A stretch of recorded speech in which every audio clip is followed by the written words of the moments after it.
Waves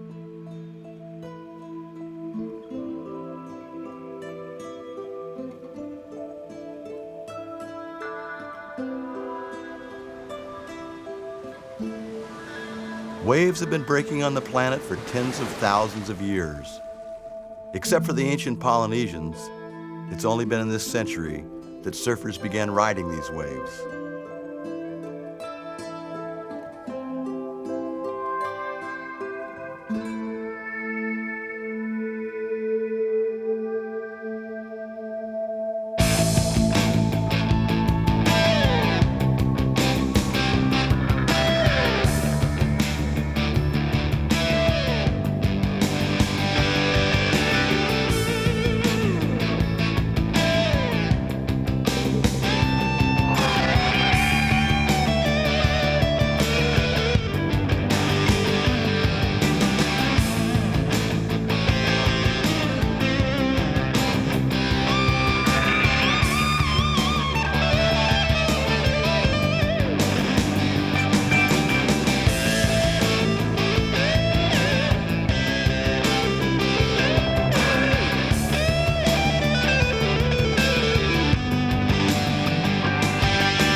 When I made my last surf film in 1964, there were only 4 countries in the world where people surfed. Today, surfers are riding waves in virtually every country in the world that has a coastline, and on almost every island in every ocean. If you went searching for your perfect wave and went to every spot in every country where people now surf and stayed one day, you'd be gone for 50 years. In the longboard era, a perfect wave was a point break like Malibu. Now, it depends on what kind of board you ride and what kind of wave you like the best.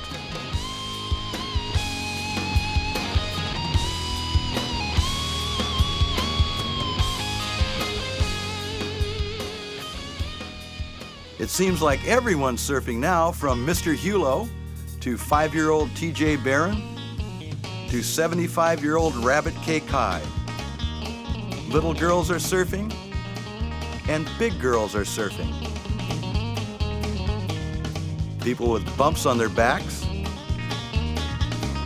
and little dinky kids that really trust Dad.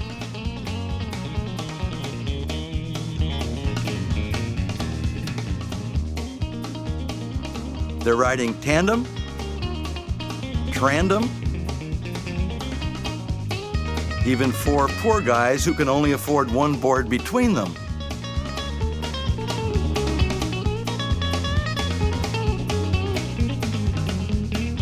Even religious fanatics are going at it.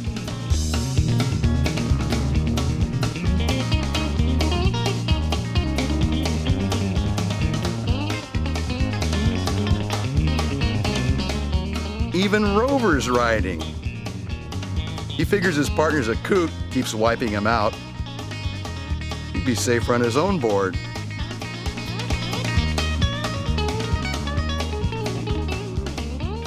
He's the only one that fits that wetsuit. Got it at a garage sale. He doesn't bother to pull out. When the wave's done, he just stands there for the rest of the day. Back in the 20s and 30s, surfers rode 100-pound redwood planks. In the 50s, boards were made of balsa wood and fiberglass 9 or 10 feet long. In the 60s, it was polyurethane foam and fiberglass. In the 70s, the shortboard took over. One thing hasn't changed in surfing: a wipeout is still a wipeout.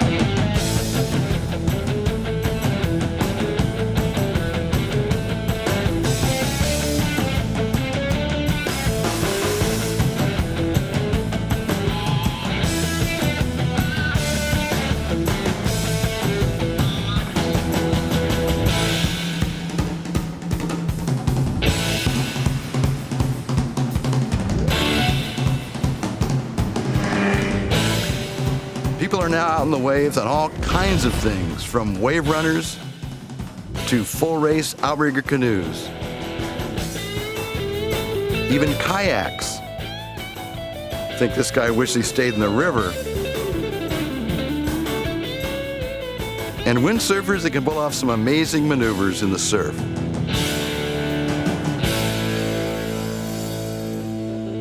My friend Tom Morey invented the boogie board in 1971. Today, everybody seems to be riding them. Some have almost made an art form out of it, like Mike Stewart here.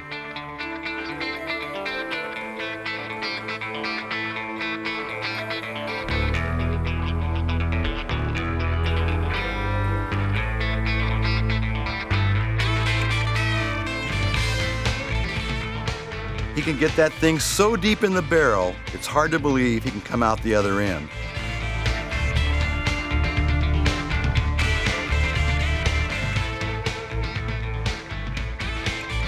Mike and some of his buddies have taken up riding the shore break at Waimea Bay, really gnarly waves breaking in about a foot of water.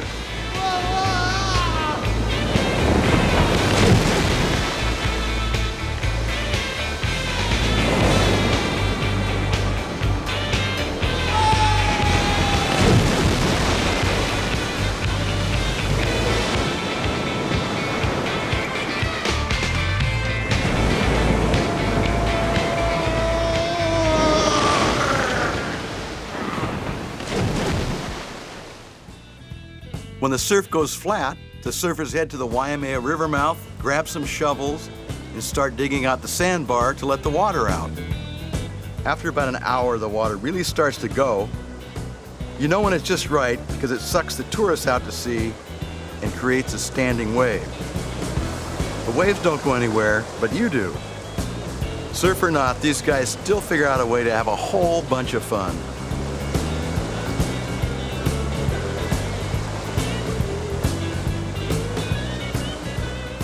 The only hang-up with the river mouth is you get lepto something or other. No one knows what that is, so they don't worry about it. When your fingernails fall out, you know you have it. The best standing wave in the world is deep in the heart of Texas.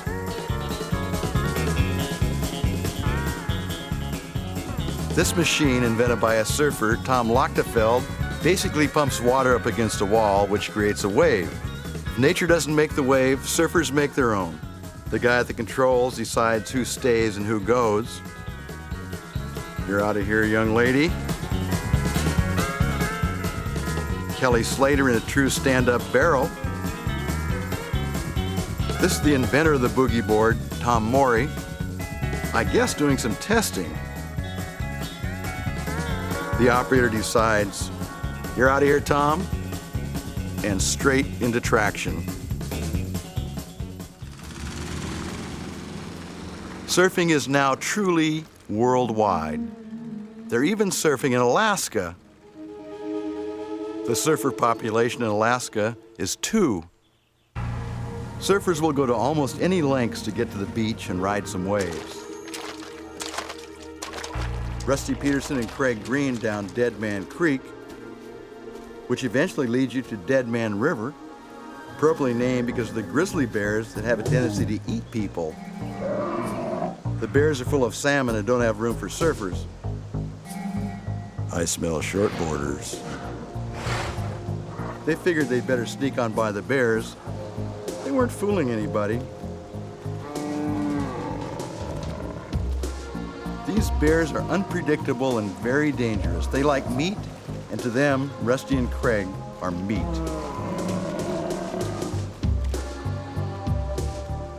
You guys better get your little rubber booties out of here.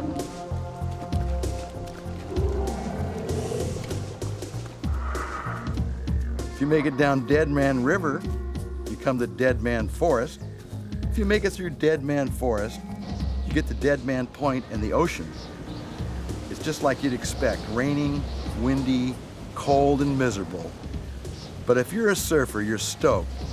There's no one out. Kodiak Island, the banana belt of Alaska, water temperature, a balmy 39 degrees.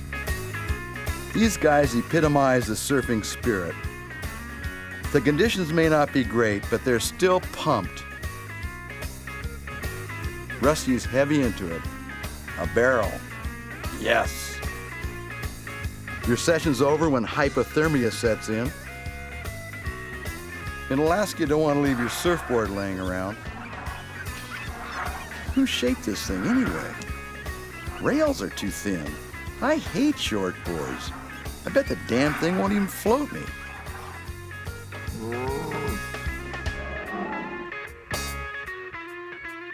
For most surfers, the ultimate dream would be to follow the surf and the summer around the world. Our journey began one night in Southern California. Tonight on the Saturday Night Movie, for the 30th year, is Bruce Brown's The Endless Summer. Pat and Wingnut sat down to watch my 1964 surf film for the 100th time. You know, I wasn't even born when they did this. I think it was Wingnut that started talking about it. Hey, you know, we could do that. If you're willing to take a leap of faith, Yeah. get off your butt, who knows how many great things are waiting in the world out there. They spent half the night planning their journey. There were so many places they could go. The practical approach was to go where they knew someone they could stay with. It'd be cheaper that way. The blonde-haired fellow is Pat O'Connell, 20 years old, from Dana Point, California. Robert Wingnut Weaver, 26, is from Santa Cruz and rides his longboard like everyone did in the 50s and 60s. He has no interest in surfing the modern shortboard. Wingnut lives in a semi-time warp. He knows more about the old days of surfing than I do, and I was there. He'll never quite say how he got his nickname, Wingnut.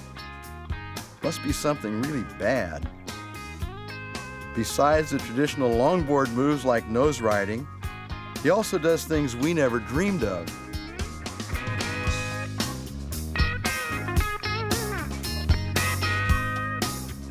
One thing for sure, Wingnut loves to surf.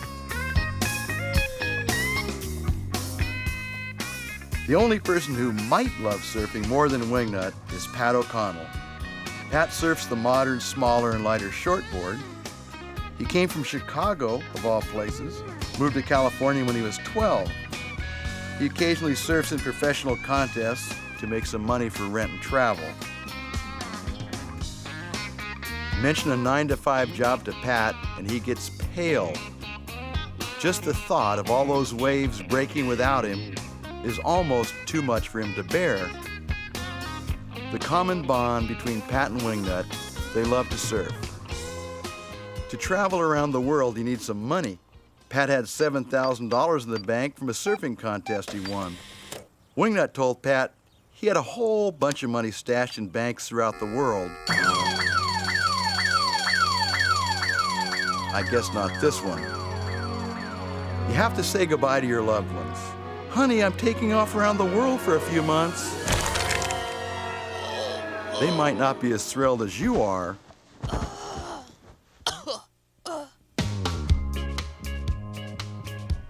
For most surfers, packing for a trip around the world would take a long time, like 5 minutes. It only takes Pat about 30 seconds. He just throws everything into his board bag. When it's full, he's done. Wingnut's just the opposite. Everything has to be neat and tidy. Kind of the Felix Unger of surfing's odd couple.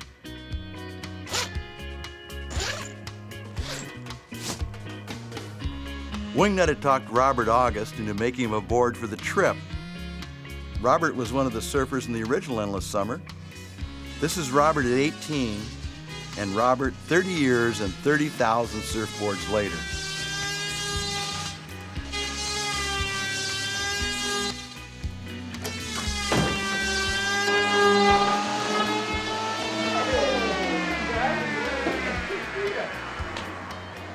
Going on a trip, huh? After being covered with foam dust for 30 years, Robert takes great pleasure in spreading it around. Is my board ready yet? Yeah. Where are you guys going? We're just gonna travel until Pat runs out of money. Well, I'm gonna go to Costa Rica in a week or so. You guys ought to just come down there with me and find out what it's all about. That sounds good. Tons of waves. Just like that, it was settled, and the journey began.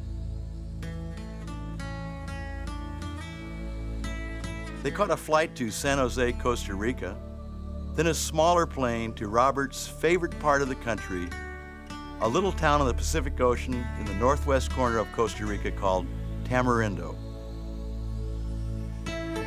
This is the Tamarindo International Airport, passenger terminal and control tower. The air traffic controller spends most of his time chasing livestock off the runway. A Costa Rican friend of Robert's named Marco Pacheco met them. They loaded up and headed for the Tamarindo Resort that's owned by a great guy from Texas named Russ. The rates vary depending on how much Russ likes you. Mike Diffenderfer, an old surfing buddy of Robert's, hangs out there and helps run Mike, the place. how you been? Robert, how are you, bud? Good to see you. I'm glad you had a good trip. Wingnut, Pat, and Marcos. All You know right. Marcos. Yeah, I know Marco. Pat, good to meet you, bud. Here's your Sabina. Hey, thanks, Mike. You're here. You're here. Come on. There we go. Inside. Atta girl. Hey, wait a minute. Let me see that board Robert made. Sure. Get him.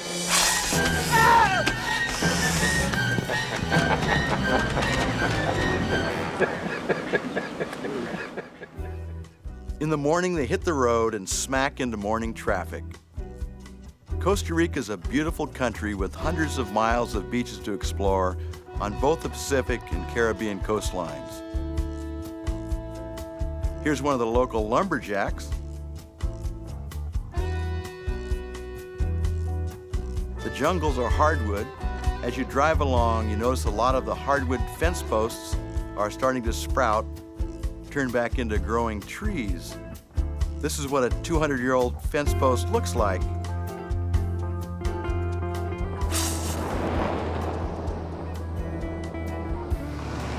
Heading up the Pacific coast towards the Nicaraguan border in a place called Witch's Rock. To get to the beach, you have to paddle across this estuary where caiman live. Caiman are a variety of crocodile. They don't get as big, only 10 or 12 feet. They didn't see any caiman, but it was definitely on their minds. They didn't paddle with much more than their fingertips. Safely to the beach, where the sand's about 485 degrees, makes the trip down the beach quick.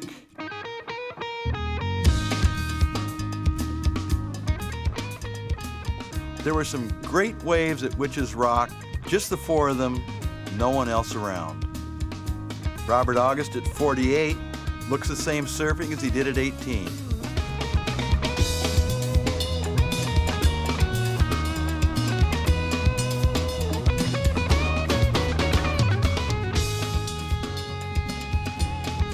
The wave of the day went to Pat.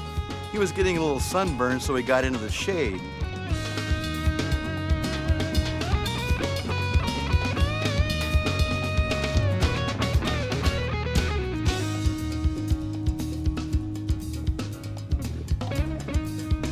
A boat pulled up outside the break. Turned out to be one of Marco's sister's second cousin's brothers. They were hauling some kind of cargo up the coast. Surfers thought they might be able to hop a ride to a place called Ollie's Point. Hey, what are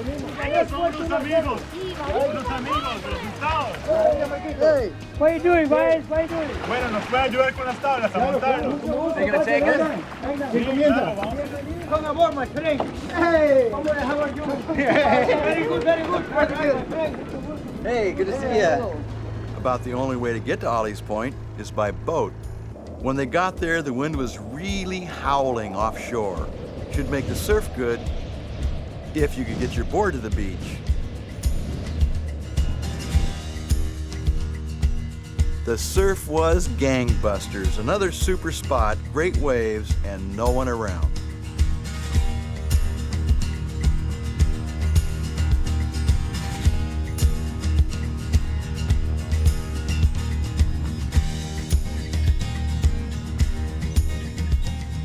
Marco here has a ding repair shop in San Jose, which is 5 hours from the ocean. No wonder he doesn't have much business. Pat was ripping.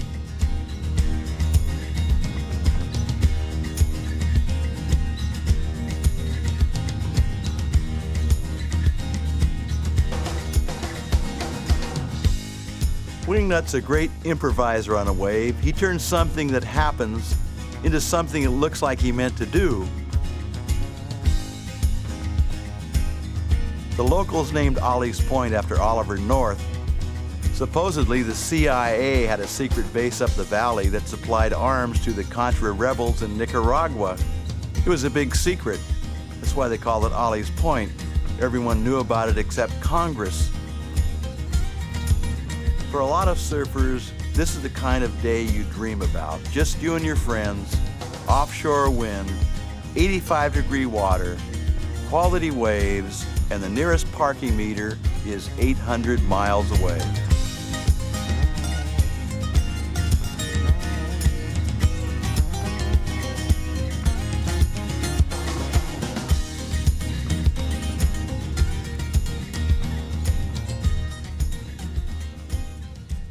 They had to hike back to the truck at Witch's Rock. Didn't see a footprint the whole way.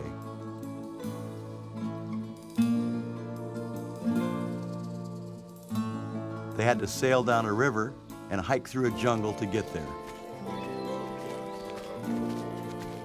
The jungles are full of howler monkeys. They sound like lions roaring. Look, you gotta get back here. Look at those things.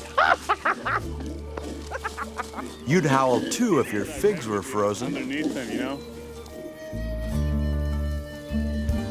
There are lots of really beautiful girls in Costa Rica. Pat fell in love several times. Robert said the girls in Costa Rica liked older, refined men like him a lot better than young guys like Pat and Wingnut. His Spanish wasn't perfect.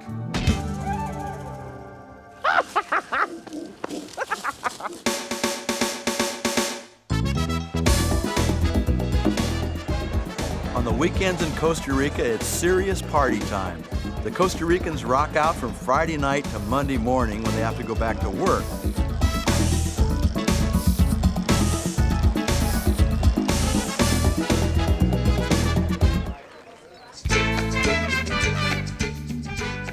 Most of the little towns have some kind of fiesta several times a year.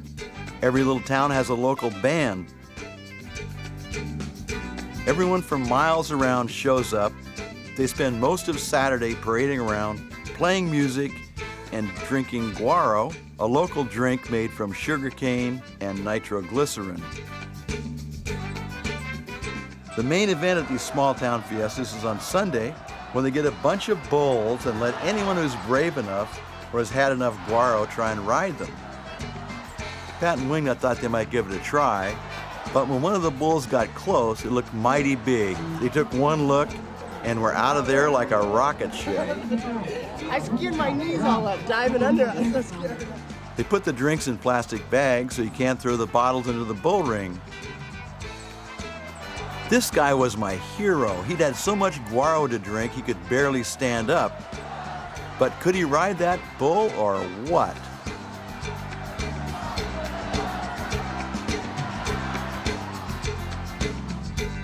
They met a fellow at the local cantina that night who was telling them he'd take them surfing in his airplane.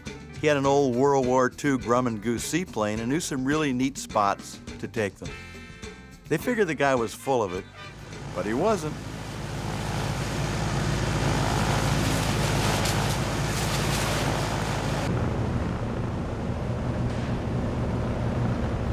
The flight was a little strange.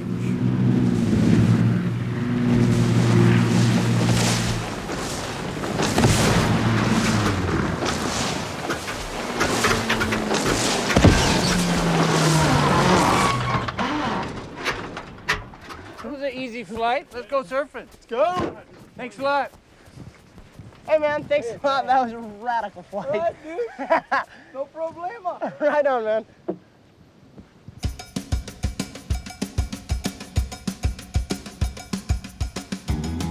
A place called Playa Negra, where it was sunny, offshore, and perfect conditions. The water temperature this day was 88 degrees. They surfed a few spots that were colder, like 82, and some spots up to 91 degrees.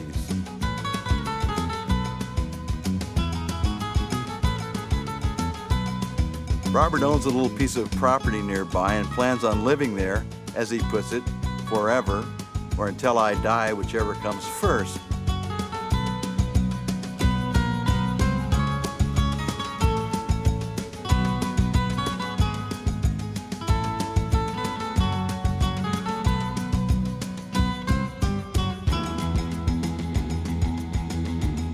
The things Wingnut does never cease to amaze me. Here, after getting wiped out, he just body surfs up to his board, which happens to be upside down, hops back on, and keeps on riding.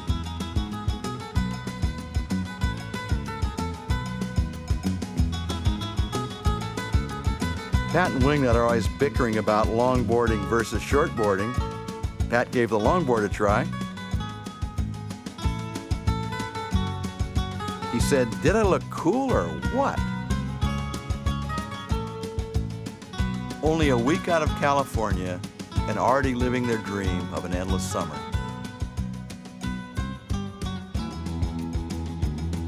Pat's the most enthusiastic surfer of all time. It doesn't really matter what the surf's like. He's perpetually stoked. I don't think a day goes by he doesn't say, "That was the best wave I ever caught in my life." Every day he says the same thing. This particular day he decided without question that this was the best wave he ever caught in his life. He isn't kidding either. He really feels it.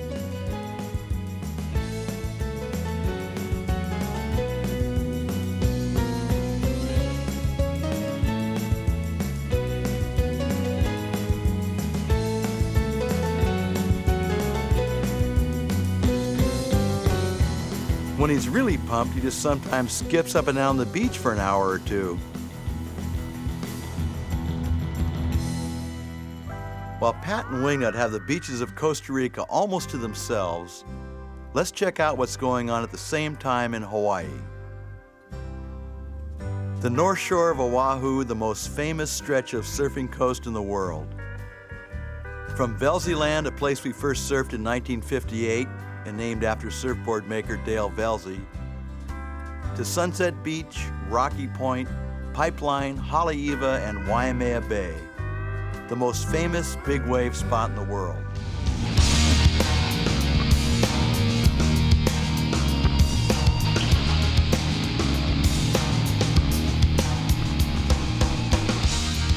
This is medium-sized Waimea, around 15 feet. Still big enough to scare the daylights out of any normal person.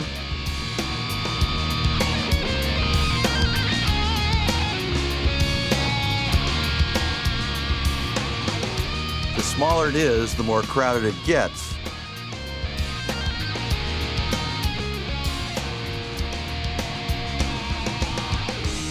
At 10 feet, it's ridiculous. The guy way out on the edge sent a postcard home to his mom. Yeah, I rode Waimea today. If you think the surf is crowded, check out the highway on the weekend. The beaches aren't deserted either. More telephoto lenses than at the launch of the space shuttle.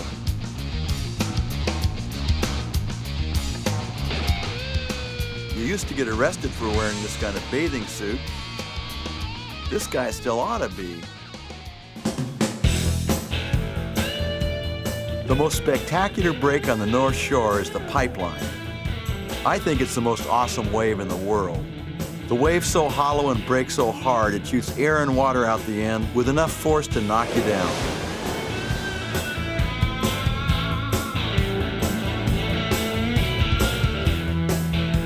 Better watch where you're paddling out. Come up minus a foot or two.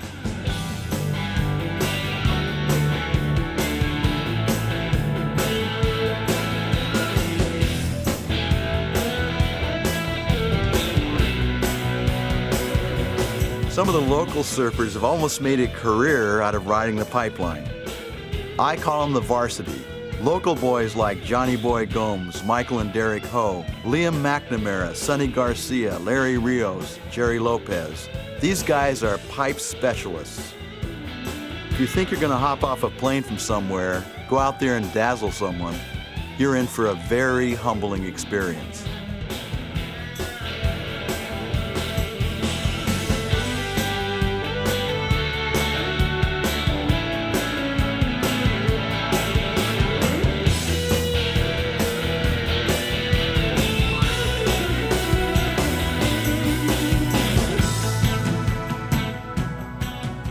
The right at the pipe is called backdoor.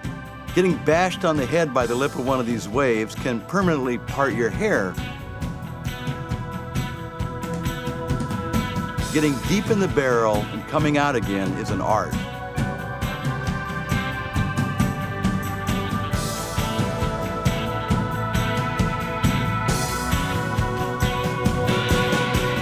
After all the great tube rides these guys have had, when they get a good one, they still come out stoked.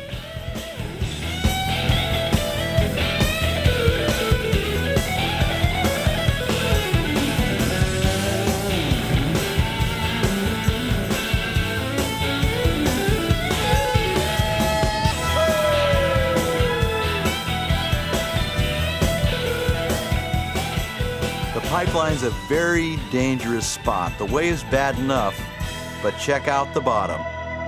Very shallow and very sharp.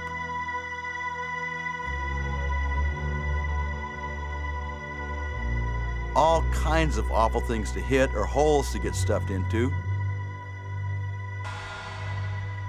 In the holes, you find pieces of surfboard, teeth, things like that.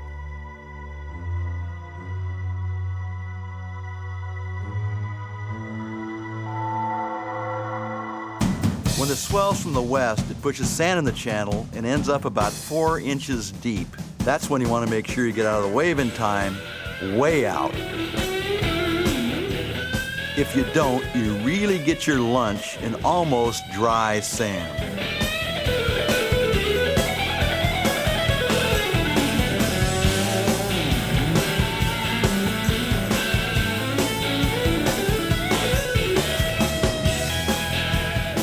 What do you do now? There's no water to dive into. Just stand there and take it like a rat.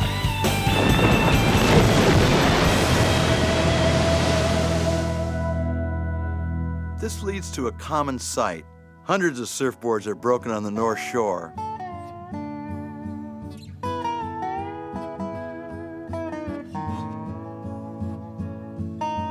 Heading back to Honolulu, whooped. In Hawaii, the kids grow up on the beach. Ah, some surfboard wax mixed with sand and dog hair. Not bad. Growing up around the water, they get hammered in the shore break before they can barely walk. No wonder they turn out to be good surfers. They almost live in the water. Little misjudgment here, and the kid splattered himself. His brother thought it was hilarious. When you get to be an old guy, like T.J. Barron here, he's 5, you might start riding a surfboard. His dad Tim's a surfboard shaper. T.J. can't quite catch waves by himself yet, so his dad pushes him in. Once he's in, he's hot.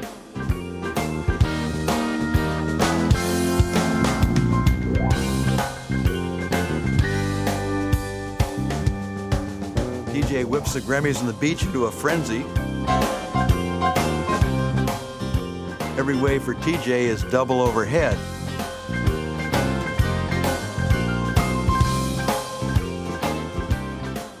"5 years old, 3'6", 45 pounds. He might be pretty good when he gets to be an old guy, like 6. Let's see what Pat and Wingnut are up to. They've skipped their way from Costa Rica across the Atlantic Ocean to their next destination, France.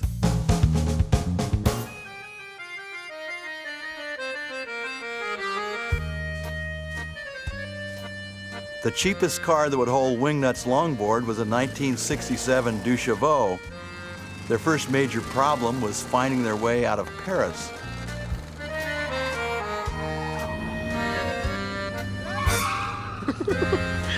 They finally made it out of Paris and onto the freeway, where they discovered the Duchevaux was not freeway compatible. It only went 40 flat out.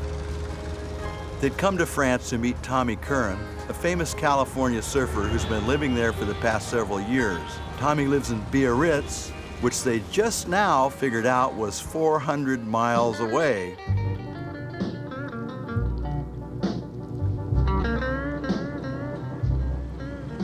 To keep from getting run over on the freeway, they took the country roads and were immediately lost. Used a beach towel to try and keep out the rain.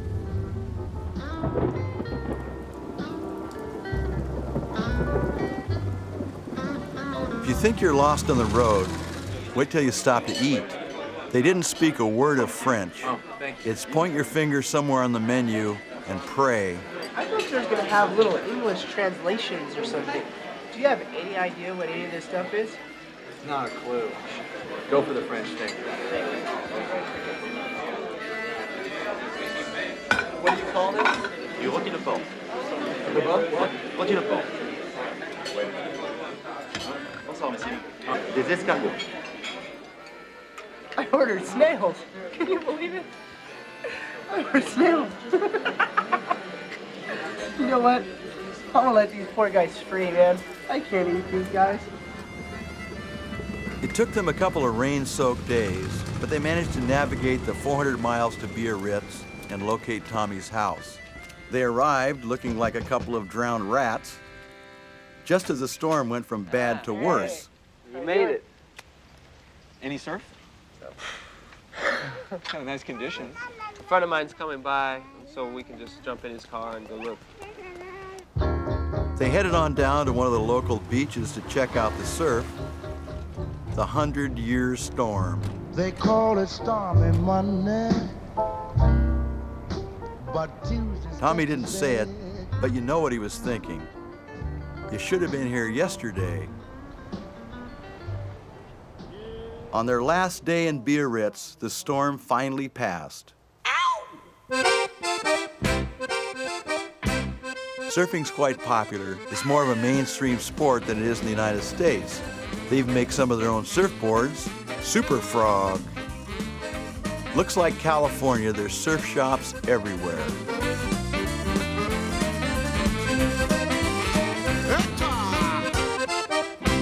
When they headed down to one of the local beaches, they found out the locals don't wear much. It takes a little bit of getting used to.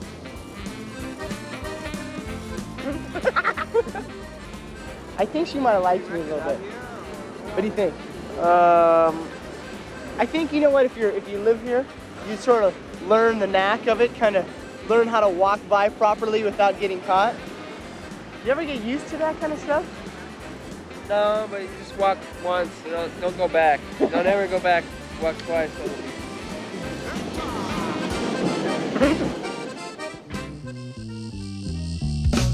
Tommy's one of the most influential surfers of the last decade. He was 3 times world champion on the Pro Tour, but still what most surfers would call a soul surfer. Tommy's a man of few words. He lets his surfing and his music, which we're listening to now, speak for itself.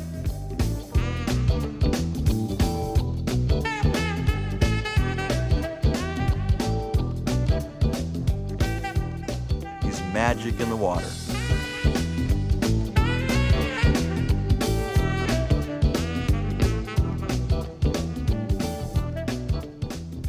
Every time Pat and Wingnut looked toward shore, they saw Zoomers staring back. Kind of broke their concentration.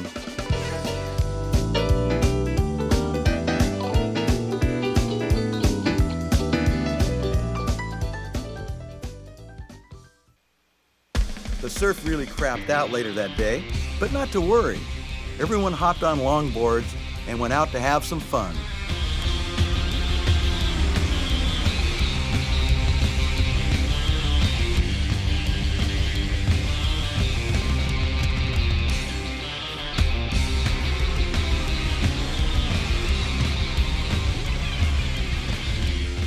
Some surfers get bummed if the surf's not good.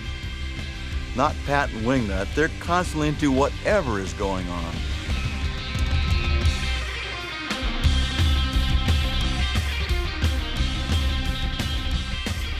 Shortboard, longboard, body surf, Tommy's good at all of it.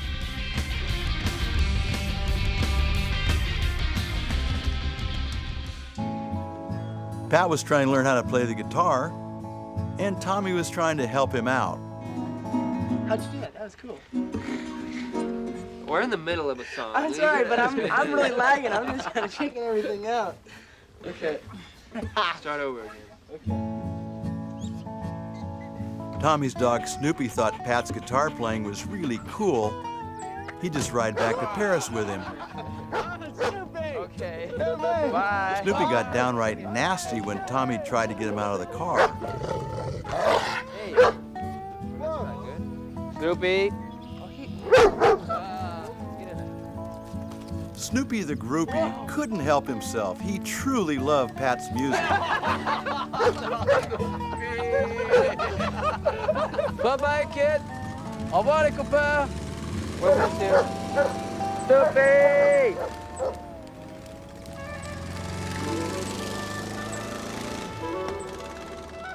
From France, Pat and Wingnut travel the length of the African continent to their next stop, South Africa.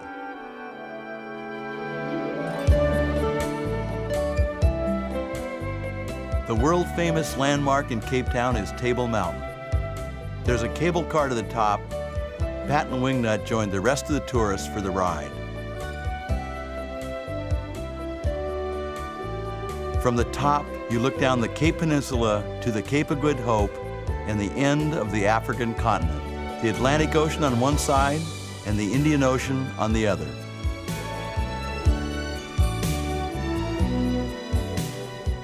The settings around Cape Town are spectacular.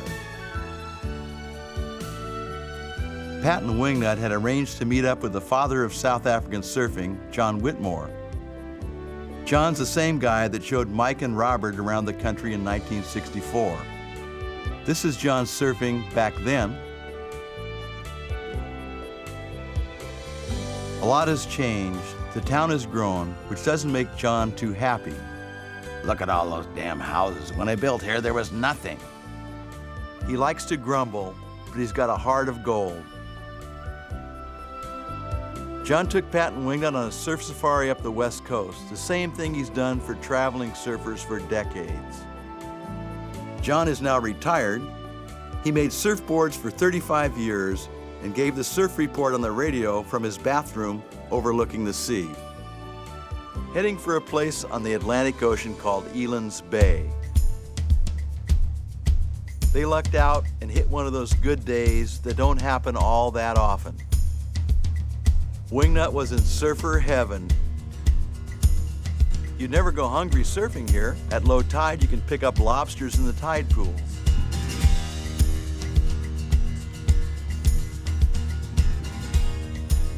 Pat's a vegetarian. With all his energy, can you imagine what he'd be like if he ate meat? He'd be uncontrollable.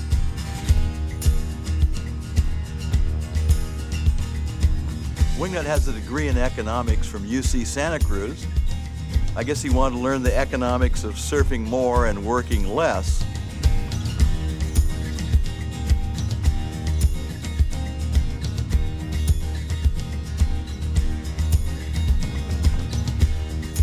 The cold Bengala current sweeps up the west coast from the Antarctic, and the water is cold summer and winter. Never gets over about 62 degrees.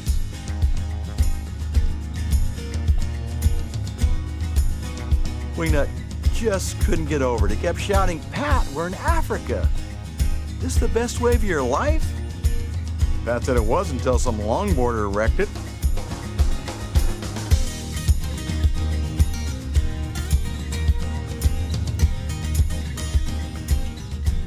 John came out on his boogie board for a few waves.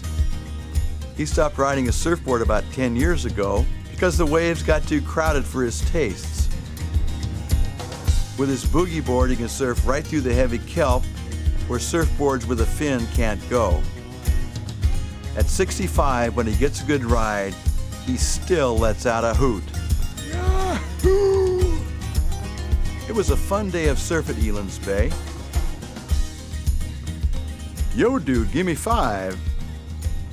Seems like wherever you surf in South Africa, the local kids show up and they're always stoked. There's a pretty unique restaurant up the coast from Elands. If you didn't know what it was, you'd drive right by. If you want to eat, you just call the phone number, which is 17. They come and cook for you. Everything's cooked over open fires. Fresh bread baked in outdoor ovens, and about 20 different kinds of fish and shellfish with every trimming you can imagine. That's lemon butter they're putting on there. They put on a feast you can't believe. Costs 30 Rand, which is about 10 American dollars. When you've eaten so much you think you're gonna pop, they bring on the dessert, which is all the lobster you can eat.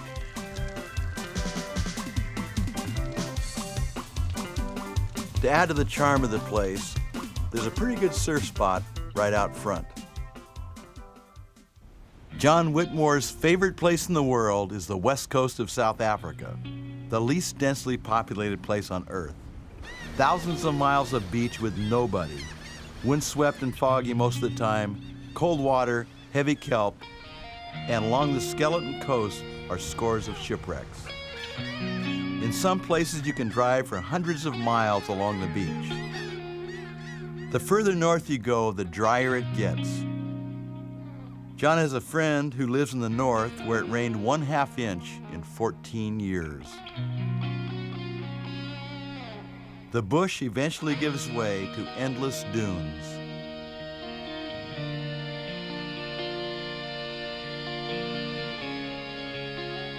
This is John Whitmore's kind of place. Who knows how many great surf spots might be along this coastline on the right day. They ended up at a place John called number 27's because there are 27 other places nearby just like it.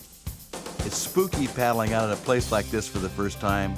No one around, cold water, you have no idea what's on the bottom, and it was a whole lot bigger than it looked like from the beach.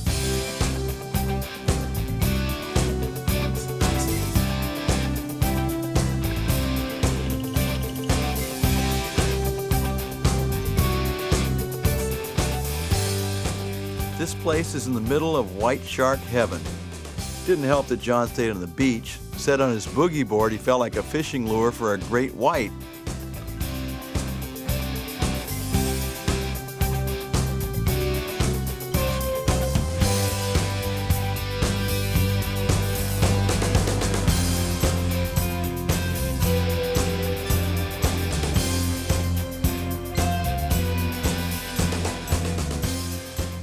Even when they started to get the hang of the place, it was still spooky.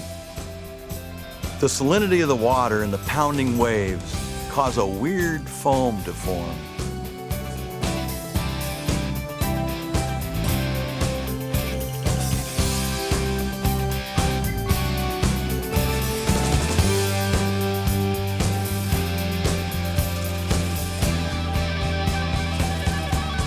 John called this place number 27's. They called it Weird Reef. They had a great adventure with John on the West Coast, but it was time to head back to Cape Town and strike out by themselves up the East Coast along the Indian Ocean. John had a car they could borrow, hadn't run in a few years. Touring surf vehicle for you guys. Whoa. Good, huh? Where'd you find this thing? Didn't find it, it grew. Had fully adjustable headlights, 100-mile-an-hour windshield wipers. The gas cap was permanently rusted on, so John put an outboard motor tank in the back, hooked up a hose to the carburetor, taped up a little wiring, and wished them luck. Right side is suicide.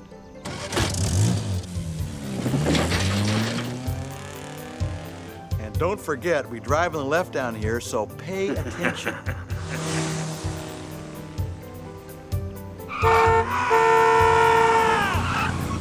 Driving on the left takes a little getting used to.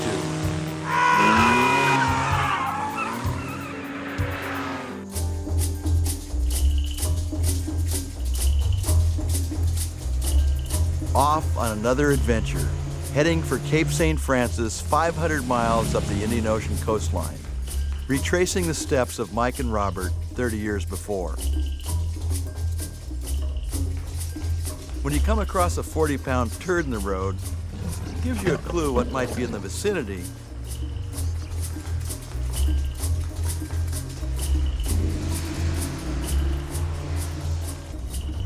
When you're sitting in a little plastic dune buggy looking at a real African elephant, it's pretty impressive.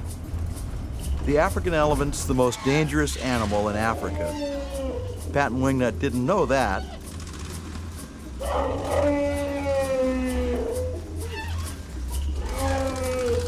They can run up to 40 miles an hour and do 0 to 40 in about 3.2 seconds, which is about 10 seconds faster than the buggy can do it. When they stick their ears out, it means they're starting to get PO'd. No matter how many National Geographics you've seen, to see the animals in person on their home turf is an awesome experience, one you'll never forget.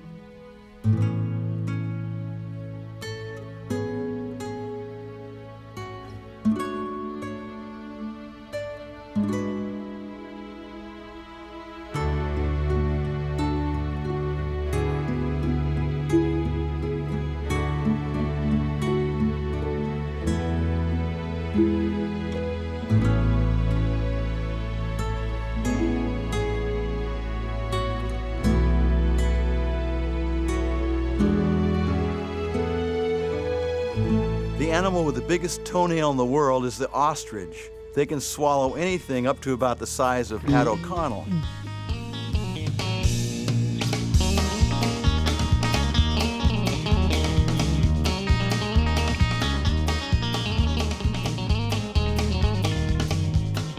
There are big ostrich ranches down there, like cattle ranches. Pat and Wingnut attended cowboy school for the ostrich roundup, but they didn't make the cut.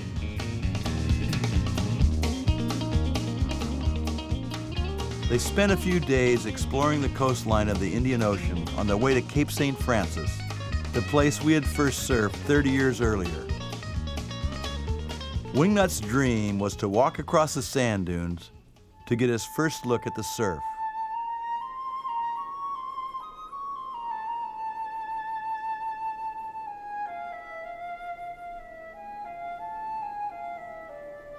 Pat was going, "Wingnut, this is stupid.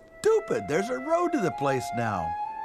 Wingnut was saying, I know, but I've always wanted to do this." It was almost 30 years to the day that Robert August, Mike Hinson, Terrence of Africa, and a fellow named James came across the dunes to get their first look at the waves. Nothing at all there just perfect waves.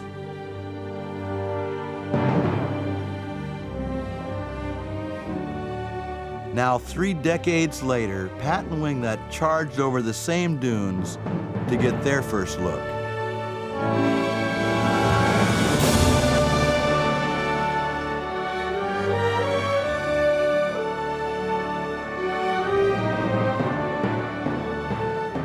A development of 1,000 luxury homes and condos.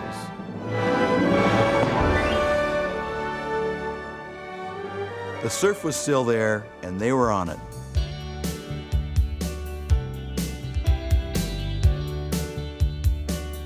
It's not quite as perfect as it was because the sand dunes have been planted with vegetation to stabilize them and keep the blowing sand out of the houses. The sand used to blow into the sea and fill in the rocky bottom, so the bottom was completely flat and made the waves peel perfectly. Without the sand filling in the rocky bottom, the surf is now more irregular and breaks in sections. It's still a great wave, but not quite the same.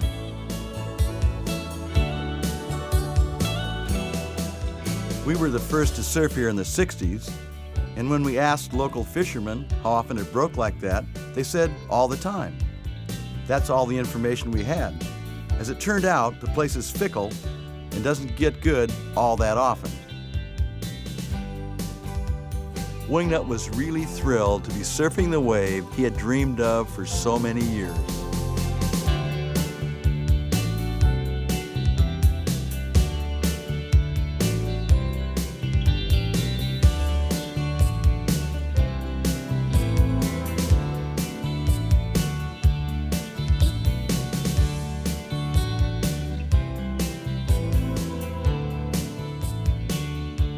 Driving around near Cape St. Francis, they ran across a truck they thought might be broken down and stopped to see if they could lend a hand. Pat?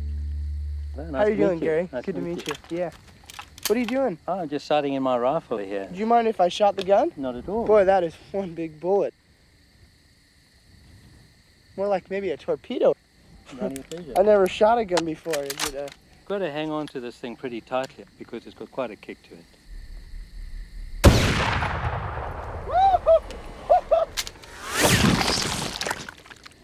Oh my gosh! We can't use it till I get the gunk out of the barrel. Oh! The guy was a little perturbed that Pat dropped his gun in the dirt. We just clean it out and that's it. Oh! One of the real world-class surf spots in South Africa is a place called Jeffreys Bay, not far from Cape St. Francis. They had arranged to meet South Africa's most famous surfer there, Sean Thompson. Their first look was a classic, one of the best days of the year, and Mr. J. Bay, Sean Thompson, was ripping.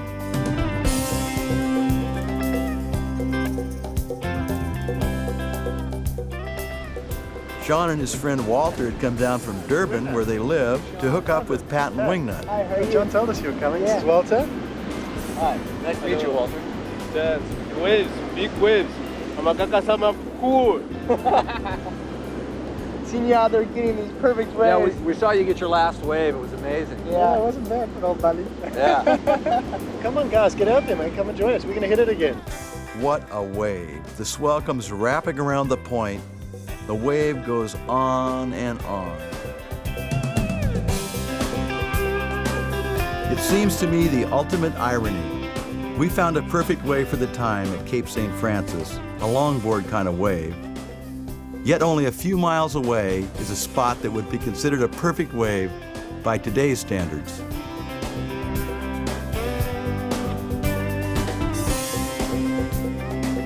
That was a good one. Don't think he was stoked?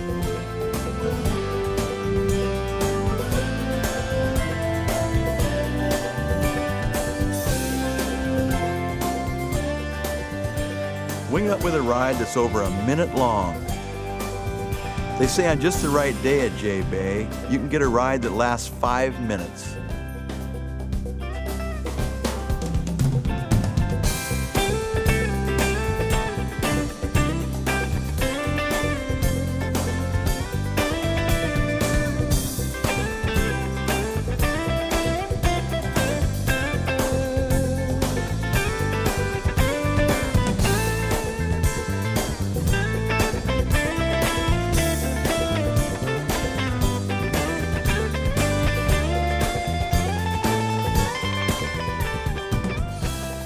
couldn't wait to get back to Santa Cruz and tell his buddies, oh yeah, Jay Bay, me, Sean Thompson, you know. Gave him a few tips.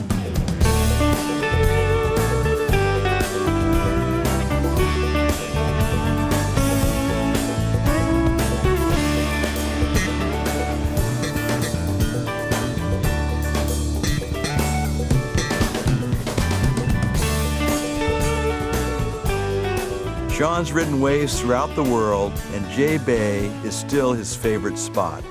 I think my very favorite wave in the world is Jeffries, definitely. I mean, I love the wave. I think it offers a lot of variety, a lot of power. The wave's very speed orientated, but there's also a place where you can do big, strong maneuvers. And also, it has fantastic tube sections, which is the thing that I like best.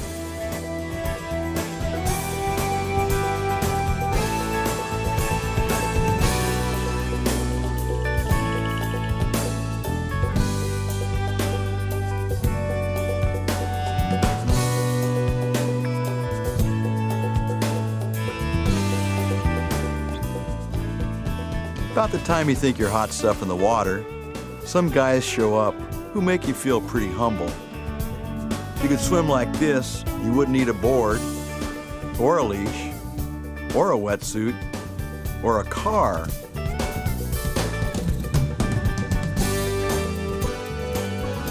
Walter is one of several million Zulus in South Africa, and the only one that surfs. He'd only surfed around Durban, which is a sandy beach break, so if you lose your board, you can just stand up. We didn't realize it, but he'd never learned to swim. A friend of his told him if he ever needed to swim, he should just wave his arms and kick his feet like a frog, and he'd be swimming. Pat couldn't believe it. Guys out there surfing can't even swim. You love the ocean? Yeah, I love the ocean because for this ocean and the surf, you make me happy. Or sometimes I'm going surfing, I got some problem. If I'm surf, I don't think about a problem. I'm waiting about the waves. I think he summed up most surfers' feelings pretty well. They hung out with Sean and Walter around Cape St. Francis for a couple of weeks and became close friends. When it came time to leave, they gave Walter a bunch of their stuff, turned him into a genuine surf dude.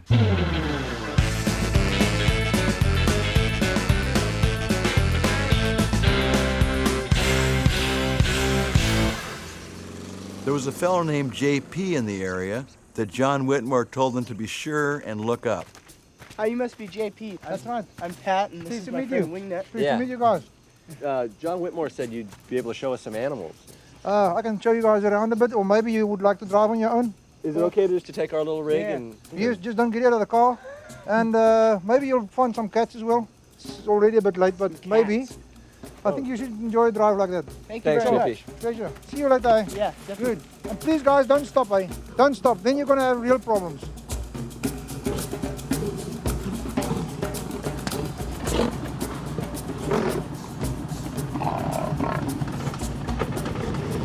It wasn't a real opportune time for the buggy to crap out.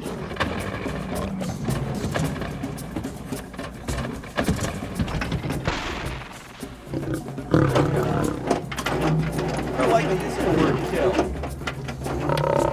Uh-oh. Wow. That's a real lightweight fiberglass cab on the buggy. Felt like they were in a fiberglass can of cat food. Holy.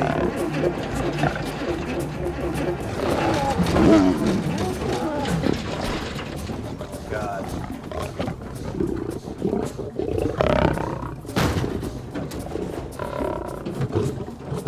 I thought the Huntington locals were Oh my God, Bart! pulling out my Texaco car. Oh! He's pulling the car. Bye-bye wetsuit.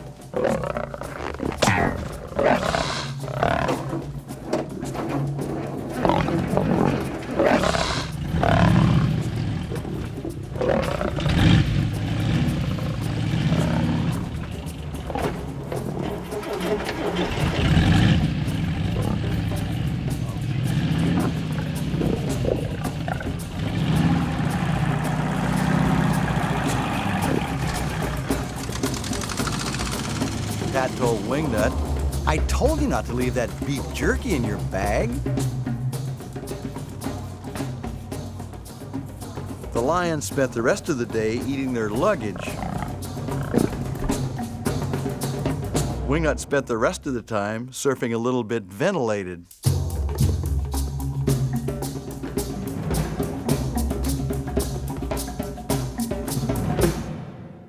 They dropped the buggy off in Cape Town, said goodbye to John Whitmore, and struck out across the Indian Ocean, the Australian continent, and partway across the South Pacific to the islands of Fiji. One small island in particular, Tavarua. On Tavarua is a small resort built just for surfers, something I could not have imagined a few years ago. There are a few huts called berets to stay in, not fancy, but nice. It's a beautiful little island that happens to have a couple of the best surf spots on the planet.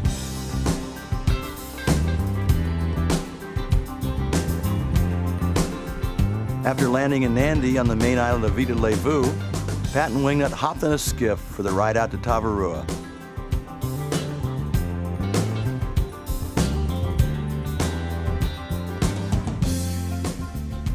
It's truly a beautiful place.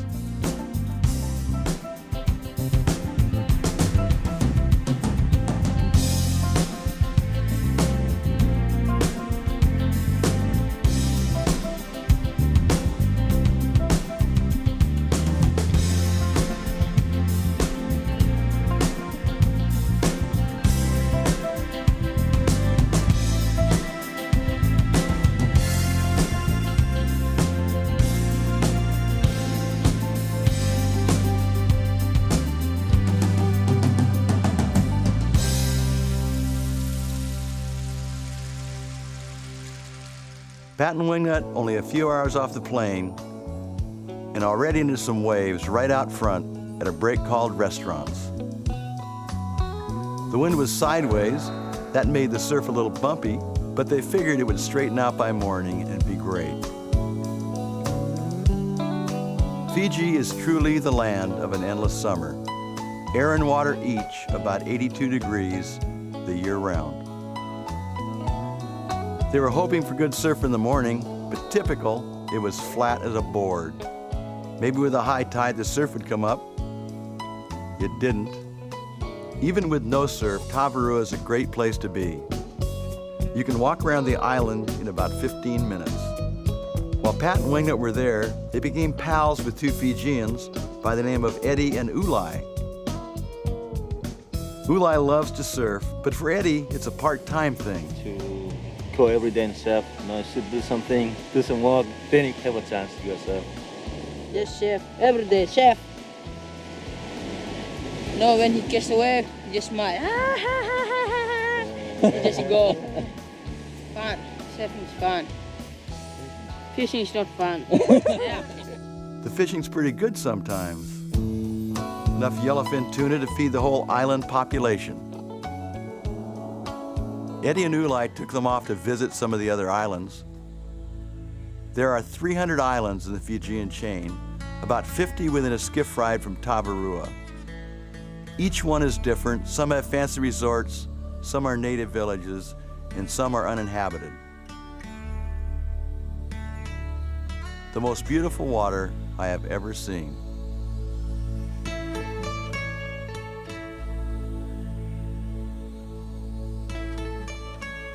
This little island was nothing but pure white sand, not a footprint in sight.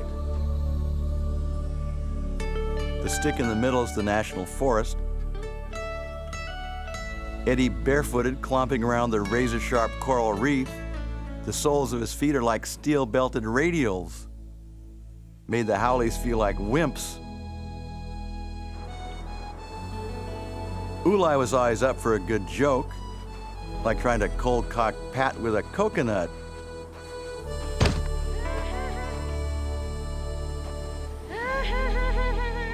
Pat was going, "Ulai, you little dork, you could have killed me."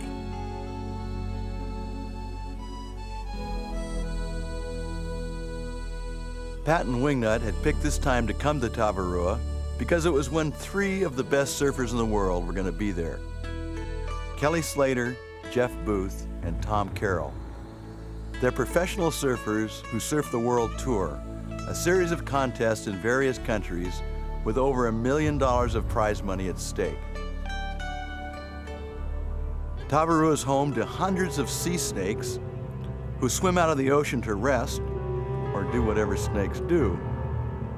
Their deadly poison, no known antidote.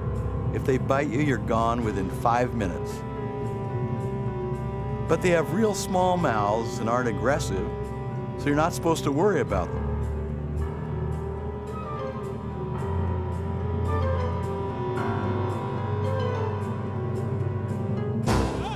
Yeah, right.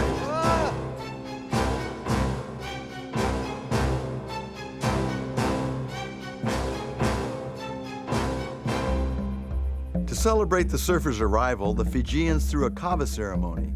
It's a traditional welcoming ceremony for honored guests. Kava is made from pounded up kava root that's soaked in water. It looks like dirty dishwater and tastes like old gym socks. You clap your hands once, try and swallow it, then clap your hands 3 times. That's all there is to it. Whatever it is, it makes your teeth go numb.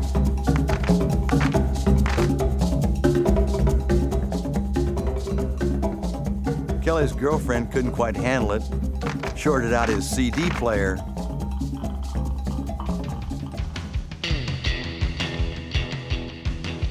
The ceremony turned into a party with all the local kids rocking out.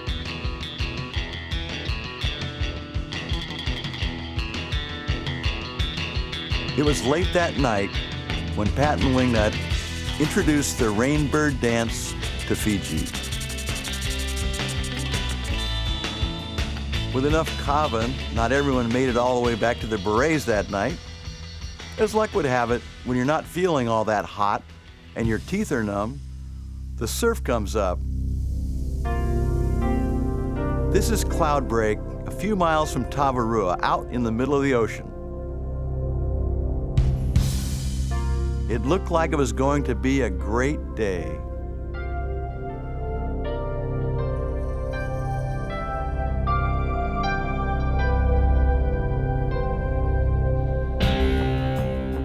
On the boat ride out, you can hear the roar of the surf breaking on the reef at Cloudbreak.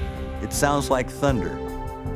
In fact, the Fijian name for the place translates to Thunder Reef.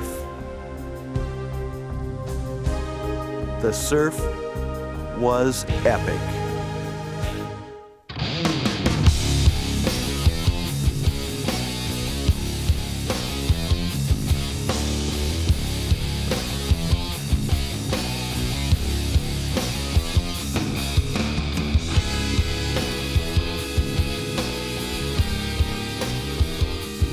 This is Jeff Booth from Laguna Beach, California, giving the place a going over.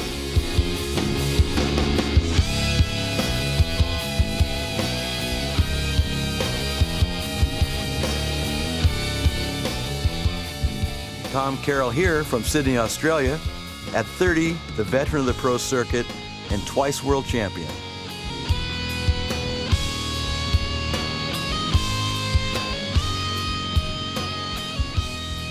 Kelly Slater from Cocoa Beach, Florida, kind of the wonder kid on the pro circuit, world champ in 1993 at age 20. Growing up in Florida, it amazes me how he got so comfortable on big waves. Kelly about using up his bag of tricks on this wave.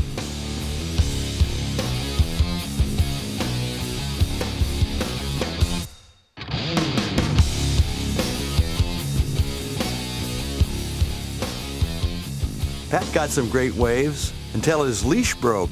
His board washed in over the reef and disappeared, never to be found. Fortunately, he had a spare in the skiff. No one could believe how well Wingnut surfed his longboard at Cloudbreak, particularly Tom Carroll. Wingnut deserves the Medal of Honor out there. I know I was shocked at the way he took it on that board. Didn't really faze him too much either. He's gung-ho. Most of the surfing contests Kelly, Jeff, and Tom ride in are held in pretty lousy surf. A day of surf like this is 1 in 100, almost unheard of for any contest. It's a contest anyway to see who can get the most incredible ride.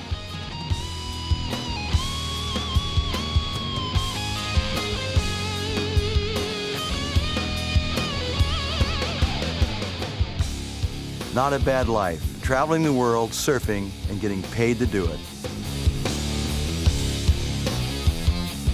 Tom Carroll had more than his share of great rides.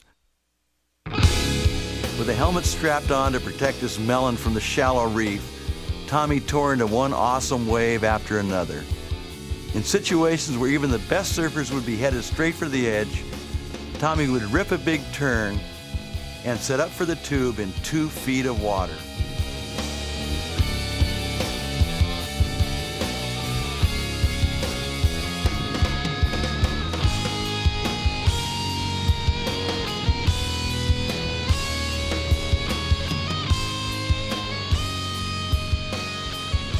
For Tommy Carroll, the perfect wave is right here at Cloudbreak.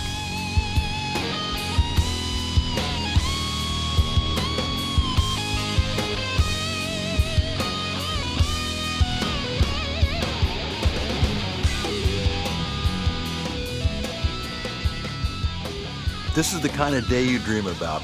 Perfect, good-sized, peeling waves. It was one of those days only a surfer would understand. You surf for 9 hours straight, you have terminal sunburn, your arms turn into noodles from paddling, you have cuts all over from the shallow reef, and a great big smile on your face. It's really noisy out there with the wind in your ears and the thunder of the waves, but when you look from below, it's a different universe, silent and beautiful.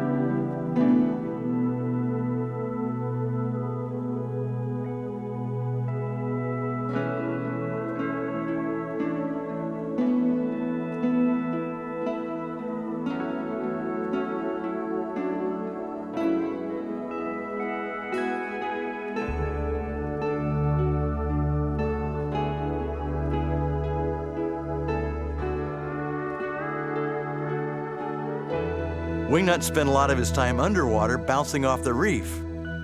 He took some real poundings. Wipe out. If you don't get out of the wave, you get sucked up in the coral reef and ground up. Wingnut doesn't normally use a leash. He had no choice at Cloudbreak. I never heard of a leash getting stretched, but when Wingnut started the day, his leash went a foot past the end of his board. After Cloudbreak, it went 10 feet past the end.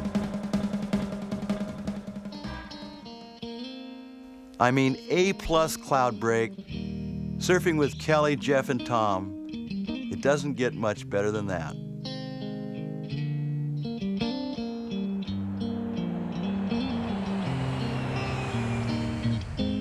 From Fiji, it's a relatively short flight to their next stop in Brisbane, Australia. Pat had been to Australia before when he was in high school, had stayed with Nat Young and his son, Bo. Pat and Bo were old buddies, and Nat was one of Wingnut's surf heroes. Hi, Patty. Hi, Wingnut. Nice to meet you. My pleasure. You're my heroes for a long time. Got the boards. Let's go ride a few, All right. Wingnut wanted to go right to Surfer's Paradise because it had such a great name. This is paradise? Wasn't quite what he expected.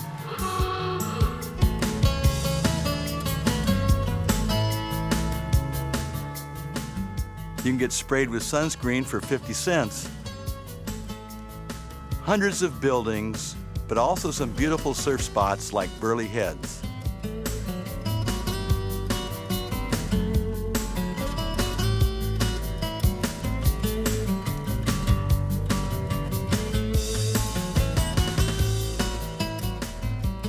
10% of the Australian population surf, so the waves are packed. On the whole, the Aussies are good surfers and aggressive. Unless you know karate, it's hard to get a wave to yourself. Practical hairstyle for surfing.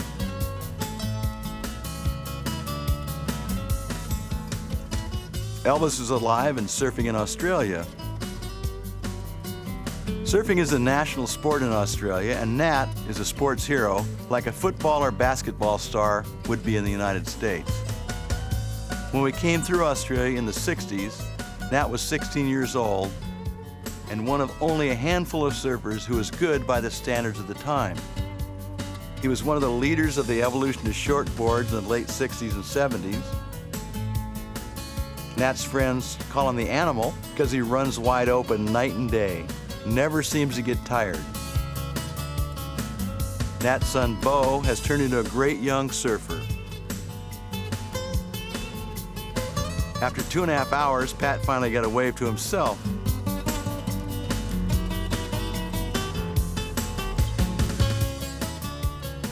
Wingnut found out the bottom had some sharp rocks and dinged himself. Nat said, "That's nothing, I'll sew it up myself." Since Wingnut was bleeding, Nat thought he'd take them to Shark Bay. Wouldn't be crowded there. He said no one surfed there because the last 10 guys that went out didn't come back. After enough stories to totally psych them out, they were a little nervous sitting out there.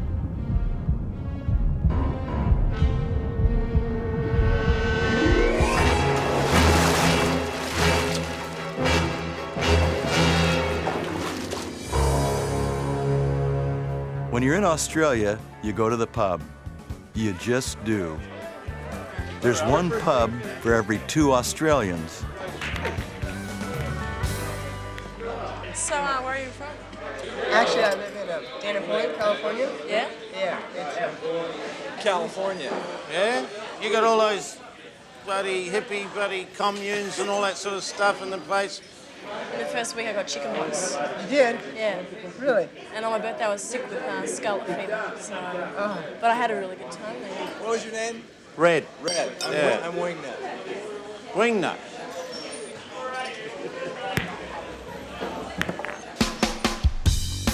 You see road signs in Australia you see nowhere else in the world.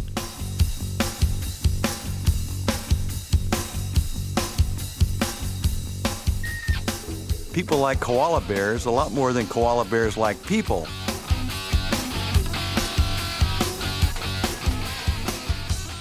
A bunch of weird animals down there. This is a flying fox, a giant fruit bat. They carry their own blankets. Nat said they made great pets. If they want to eat, they just grab a snack from your jugular vein. Ah, travels with Nat. See that spider? It'll kill you. Follow me. He's a great guide for a walk in the woods. You've got to watch the ground and watch for snakes. A walk in the woods with Nat turns into the Bataan Death March.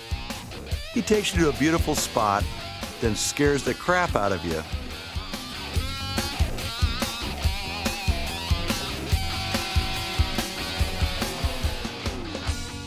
No surf? No problem for Nat. He always had some kind of adventure in store, usually starting at dawn. Come on, you bloody Yanks. Get up. Let's go. Bozo, come on. Chop, chop. Come on, W Nut. Patrick, let's go. He had a rubber raft and figured a little river float would be a good thing to do. We're going to stick it in the hole here. This is another one of Nat's great plans to kill us. Yeah, well, I got one more thing here for you boys. I don't want this to freak you out at all here, Patty, but... helmets? Hey, Pat, Well, you sometimes never know. this is a bad sign. I think you've got my one. Just put them on. It's just in case we run into the odd flying rock. Let's go.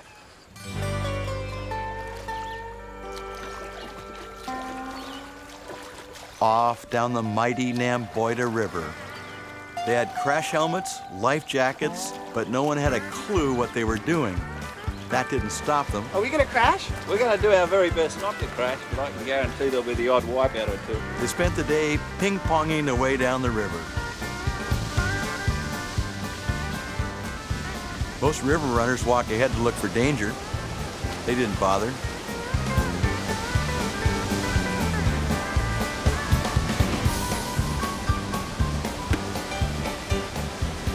As usual, Nat came out smelling like a rose.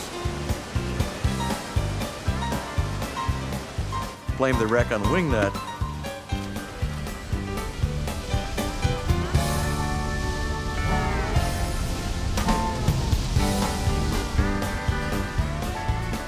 He would have carried the raft around this one, but he didn't know how to stop.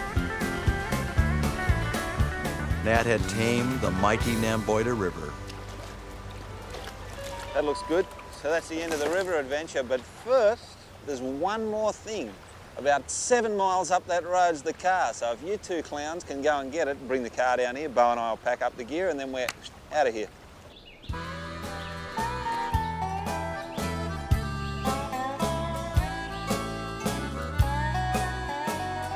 There weren't many hours of the day that Nat didn't have something fun for everyone to do.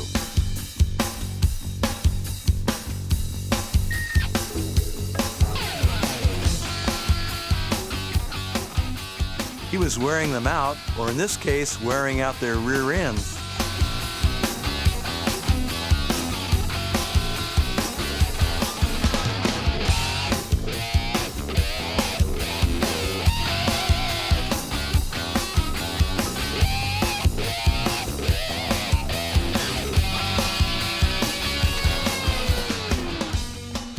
Didn't finish Wingnut off on the plastic, so he thought he'd run over him with the car. Nat couldn't figure out why they kept sleeping all the time. Nat decided to take them to his secret surf spot. I promised not to tell the location, but I can't resist. You head north past the big mower, with a big mower lady driver. Then straight on by the big banana. You bear right at the big pineapple, and when you get to the big prawn, you chop a left. Go straight by the big clam, and up a really big beach for 50 kilometers.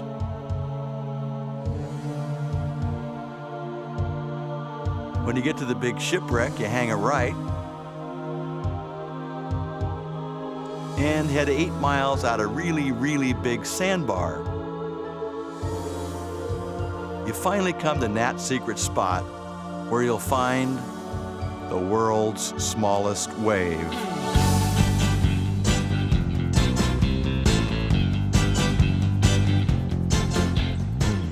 There were some really nasty wipeouts that day. Nat got sucked over the falls on a killer.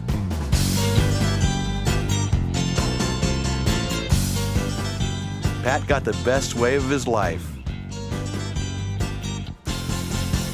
They drove for thousands of miles chasing the surf and rode waves at dozens of different beaches.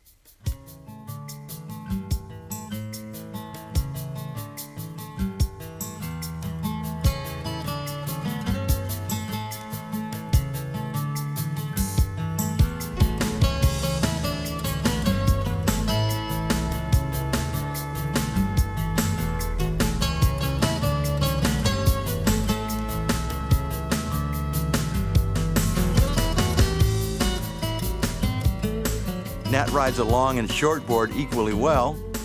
He started an international pro longboard circuit. He picks the judges, and he's won every one but one. Excuse me, W. Nut.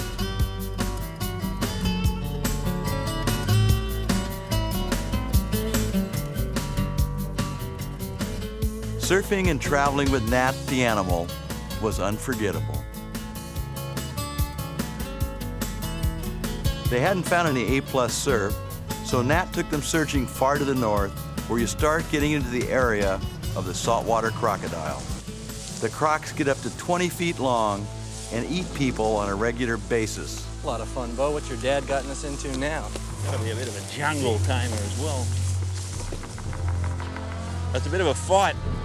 in this crocodile-infested area and try not to fall in the water. But however, we're doing our best. Crocodile my ass.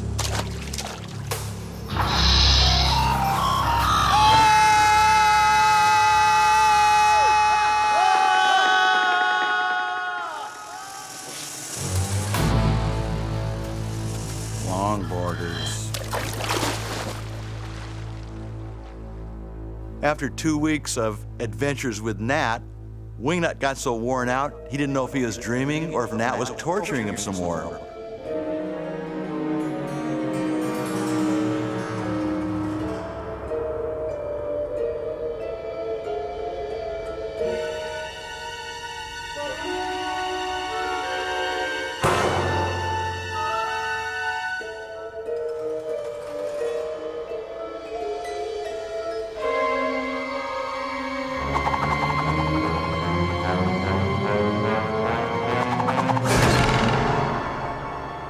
They felt lucky to get out of Australia alive. From Brisbane, across the Australian continent to the island of Bali, one of 15,000 islands in the Republic of Indonesia. Every inch of Bali that's not a town is a rice paddy. Clever people, this is the local goose herder. The geese eat the bugs, then fertilize the paddy, all in one easy operation. Most of the people are Buddhists or Hindus. It's one of the most densely populated places on Earth.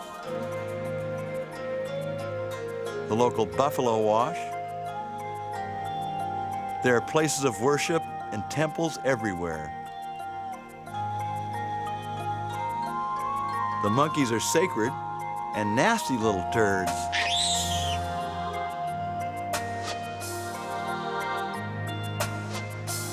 Seems like all the local population heads for Kuta Beach on the weekend. You can buy anything you can imagine on the beach at Kuta.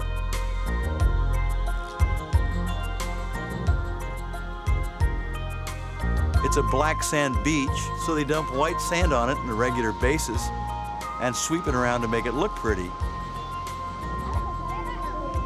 You have your choice of about 10,000 genuine Rolex watches for sale on the beach at Kuta for $10. They're pretty expensive at home, at least like $100 or something. The traffic in Bali is unbelievable. The only place it's worse is on the island of Java, where they're headed next to meet Jerry Lopez. The overnight ride from Bali to Java is ridiculous. Trucks and buses running flat out on a road half lane wide. A ferry boat ride across the Bangi Wangi Channel takes you to the island of Java. They arrived in the morning at a little fishing village called Garajagan, where Jerry told them they could catch a boat to G-Land. No one there spoke a word of English. What's up, buddy? Oh, yeah. Where is the boat for G-Land? Over there? G-Land. Okay, thank you. That way?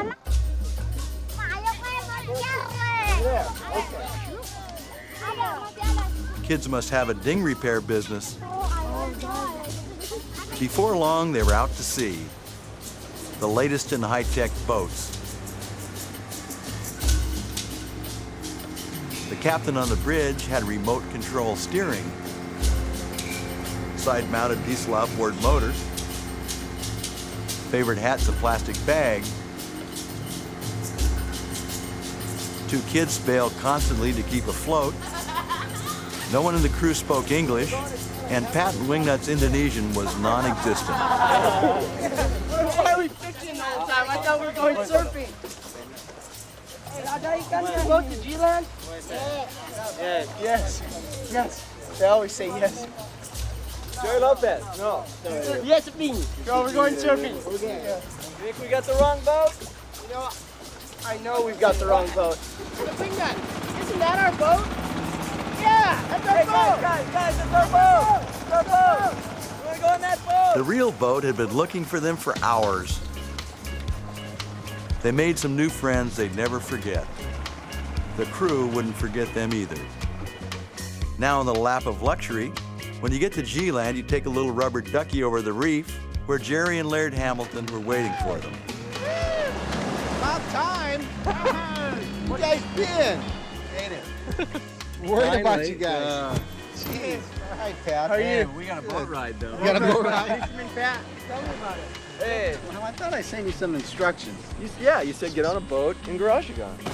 Neat little huts to stay in, a couple of pads, and mosquito netting that you definitely need.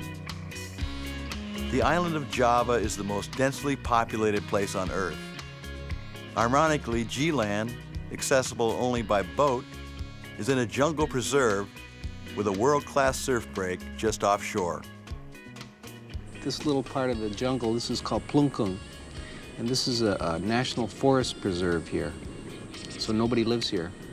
And there were several tiger sightings and numerous leopards and panthers and lots of monkeys. And you guys got to keep an eye on your stuff, The monkeys will take it. All of your clothes, they'll fit right into your stuff. Lots of snakes. Indonesia has more varieties of poisonous snakes than anywhere in the world. I learned that from the Griffith Park Museum. Snake exhibit.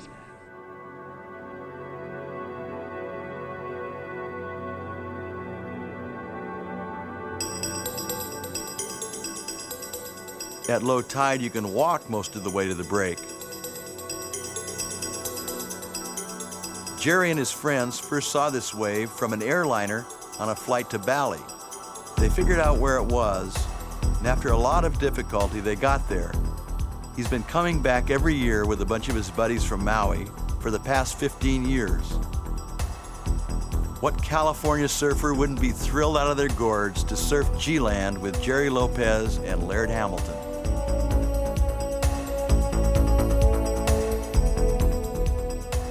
Pat got a bunch of great waves.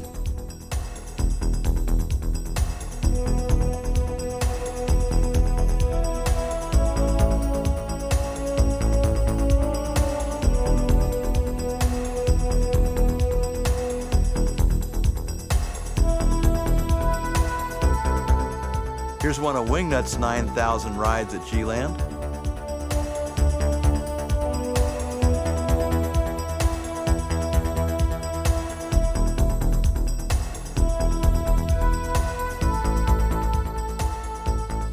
Jerry wears Polaroid goggles to save his eyes from the glare because he frequently stays out for 8 or 10 hours straight.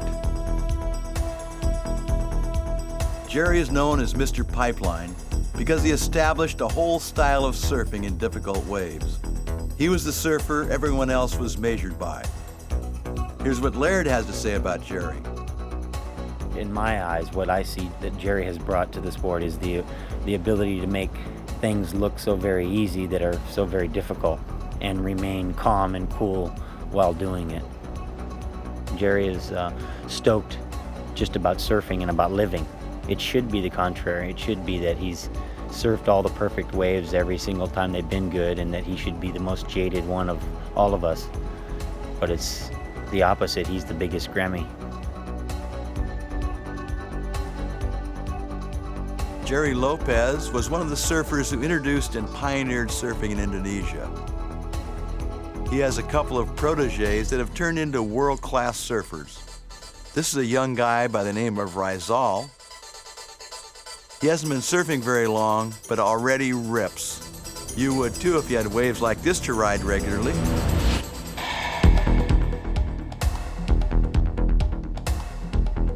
A surfer named Made is another Lopez protege.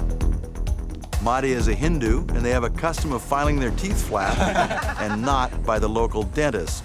I told them about the teeth, They file my teeth with the metal file. The middle file? It hurts, huh? It hurt. Oh, yeah. I don't think you like that. Did you make any sound? No. How you can sound when your mouth already have the It's part of it's a Hindu thing? Is that why it's done? Yeah. After you're 16 years old, or that's when if your family can afford the ceremony. If you cannot, they do that when you die, before you get buried. I much prefer when you die. I don't know. Laird Hamilton is truly amazing in the water. Laird's father, Billy, was a great surfer in the 60s. Laird is kind of a throwback to that time, when surfers prided themselves in being good swimmers, skin divers, and paddlers, all-around watermen. Laird has his own priorities. I'd rather be out on a 2-foot day with a bunch of my buddies than a 20-foot day with a bunch of jerks. But usually on a 20-foot day you're alone, I'd rather be out then.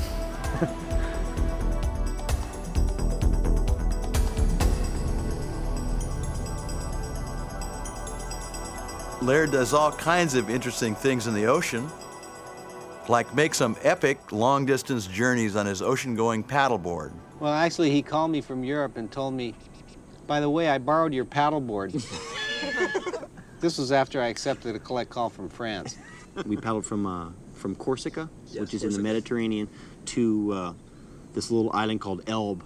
I thought it was 45 kilometers, and it was 45 nautical miles, which are even a little further than miles.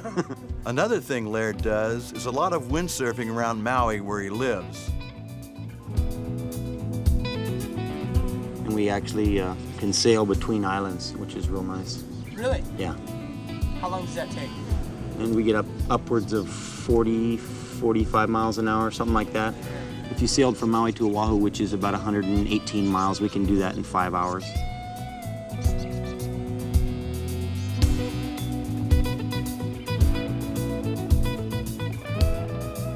You may think this is a little extreme. He does other things that are really ridiculous. Well, he's got a new act. What they do is, him and his buddies, they're just as crazy as he is, they get in this little Zodiac and they take a water ski rope and they tow each other into waves that are too big to paddle into. Stop and consider that for a moment. A wave that's too big to paddle into. In this case, it's a wave runner for the tow-in.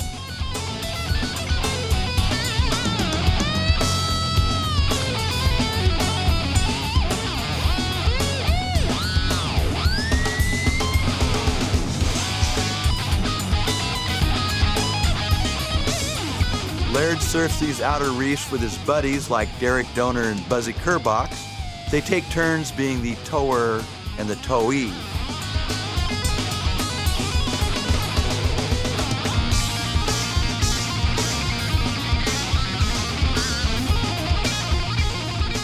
The helicopter was from a surfing magazine that was taking some still pictures.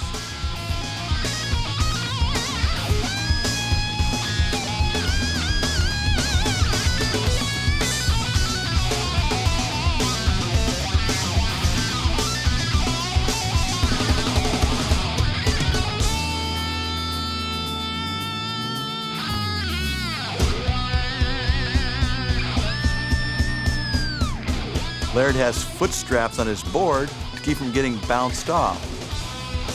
It also allows him to do some mind-boggling things.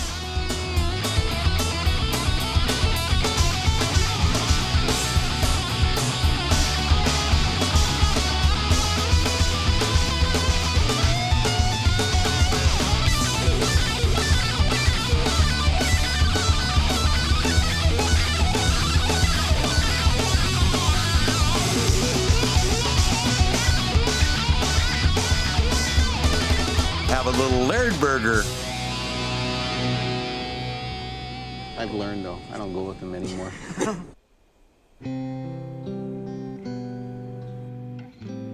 Pat and Wingnut had a great stay in Indonesia surfing with Jerry and Laird.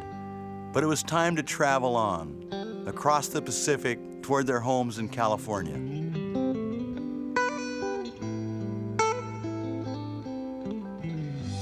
Surfers are travelers, and so are the waves they ride.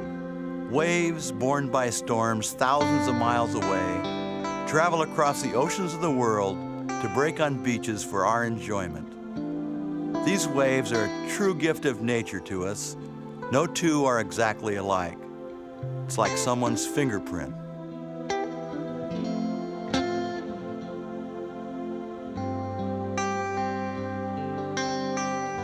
Pat and Wingnut have come back to their home breaks in California.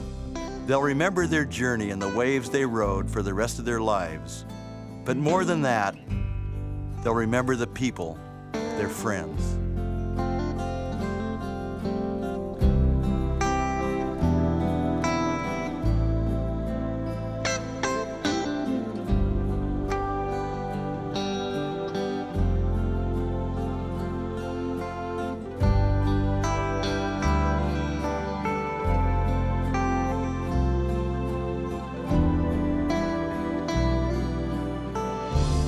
enough time and enough money, you could spend the rest of your life following the summer around the world.